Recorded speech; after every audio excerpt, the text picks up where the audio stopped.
नमस्कार, आप देख रहे हैं रियल टुडे। देश दुनिया की बड़ी खबरों में आपका स्वागत है। मैं हूं आपके साथ श्वेता।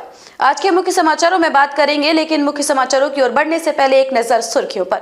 बार बार फेल हो रहे राहुल, कांग्रेस को सोचना चाहिए। पूर्व राष्ट्रपति प्रणब मुखर्जी की बेटी का बड़ा बयान। सोनिया गांधी छोड़ेंगी अपना परंपरागत सीट, जानिए इस बार कहां से चुनाव लड़ने की है तैयारी। पेटीएम के खिलाफ एक्शन मामले में कांग्रेस ने ईडी पर खड़ा किया सवाल, जाने क्या बोली सुप्रिया श्रीनेत। आपके खिलाफ ईडी का बड़ा एक्शन, केजरीवाल के निजी सचिव और सांसद एनडी गुप्ता के यहां रेड। जब दुनिया से छिपकर स्वर कोकिला लता मंगेशकर बन गई थी म्यूजिक डायरेक्टर। ये तो थी सुर्खियां। अब चलते हैं बड़ी खबरों की ओर। पूर्व राष्ट्रपति प्रणब मुखर्जी की बेटी शर्मिष्ठा मुखर्जी ने कहा है कि पिछले 2 लोकसभा चुनावों में राहुल गांधी बुरी तरह हारे हैं। दोनों चुनावों में वो पार्टी की चेहरा थे। अगर कोई पार्टी किसी खास नेता के नेतृत्व में लगातार हार रही है तो पार्टी को इस बारे में सोचने की दरकार है। आगामी लोकसभा चुनाव से पहले कांग्रेस नेता व भारत के पूर्व राष्ट्रपति प्रणब मुखर्जी की बेटी शर्मिष्ठा मुखर्जी ने राहुल गांधी को लेकर एक बड़ा बयान दिया है। शर्मिष्ठा मुखर्जी ने कांग्रेस को नसीहत देते हुए कहा है कि राहुल गांधी बार बार फेल हो रहे हैं। पार्टी को इस बात पर ध्यान देने की आवश्यकता है। प्रणब मुखर्जी की बेटी ने कहा है कि 2014 और 2019 लोकसभा के चुनाव में राहुल गांधी बुरी तरह से हारे हैं। तेलंगाना सीएम ने भेंट के दौरान उन्हें यह भी बात बताया है कि सूबे के कांग्रेस इकाई ने एक प्रस्ताव पारित कर उनसे राज्य से चुनाव लड़ने का आग्रह किया है। कांग्रेस की पूर्व अध्यक्ष सोनिया 2024 का आम चुनाव कहां से लड़ेंगी? क्या वह पारंपरिक सीट यूपी के रायबरेली के बजाय कहीं और से चुनाव ताल ठोकेंगी या फिर इस बाबत उनका कुछ और ही प्लान है? सोनिया गांधी को लेकर ये सवाल तब उठे जब वह हाल ही में तेलंगाना के मुख्यमंत्री और प्रदेश के कांग्रेस चीफ ए रेवंत रेड्डी के साथ मिली हैं।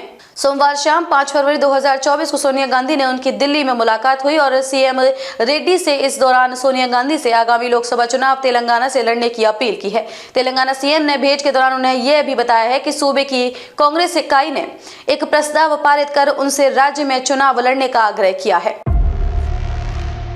आरबीआई ने पेटीएम पेमेंट्स बैंक को 29 फरवरी के बाद नई जमा राशि स्वीकार करने से रोकने के निर्देश दिए हैं, जिसके बाद कांग्रेस केंद्र सरकार और जांच एजेंसियों पर निशाना साध रही है। कांग्रेस ने फिनटेक फर्म पेटीएम पर भारतीय रिजर्व बैंक की ओर से लगाए गए प्रतिबंधों को लेकर सोमवार 5 फरवरी 2024 को प्रवर्तन निदेशालय के कामकाज पर गंभीर सवाल खड़े किए हैं और आरबीआई ने 29 फरवरी के बाद पेटीएम पेमेंट्स बैंक में किसी भी तरह की जमा राशि पर प्रतिबंध लगाने के आदेश दिए हैं, जिसके बाद से कांग्रेस पार्टी केंद्र सरकार पर लगातार हमलावर है। समाचार एजेंसी के मुताबिक कांग्रेस नेता सुप्रिया श्रीनेत ने आरोप लगाया है कि पेटीएम पेमेंट्स बैंक के संस्थापक प्रधानमंत्री नरेंद्र मोदी के भक्त हैं। वह उनके साथ सेल्फी लेते हैं और प्रधानमंत्री मोदी का पेटीएम संस्थापक की ओर से विज्ञापन भी जारी किया जाता है। आम आदमी पार्टी के कई नेताओं के घर पर ईडी की छापेमारी चल रही है। दिल्ली के मुख्यमंत्री अरविंद केजरीवाल के निजी सचिव और सांसद एनडी गुप्ता के घर पर भी ईडी की रेड चल रही है। कुल मिलाकर दिल्ली में आम आदमी पार्टी से जुड़े 12 ठिकानों पर ईडी की रेड जारी है। आम आदमी पार्टी के कई नेताओं के घर पर ईडी की छापेमारी चल रही है। प्रवर्तन निदेशालय की टीम 12 से ज्यादा ठिकानों पर रेड कर रही है। आम आदमी पार्टी के जिन नेताओं के घर पर ईडी की रेड चल रही है उनमें राज्यसभा सांसद एनडी गुप्ता समेत कई नाम शामिल हैं। इसके अलावा सीएम अरविंद केजरीवाल के निजी सचिव विभव कुमार के घर पर भी ईडी की टीम पहुंची है।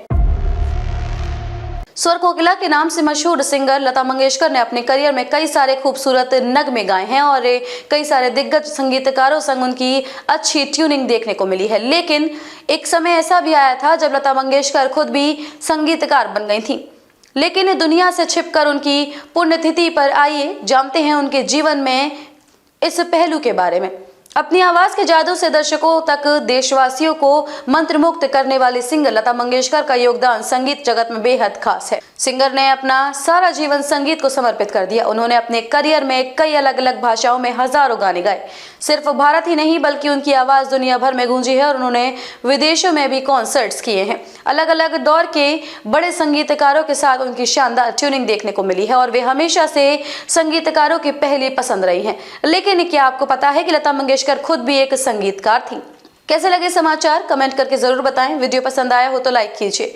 देश और दुनिया की बड़ी खबरों के साथ अपडेट रहने के लिए चैनल को सब्सक्राइब करें। खबरों में अब तक के लिए बस इतना ही। फिर होगी आपसे मुलाकात ऐसी कुछ बड़ी और खास खबरों के साथ।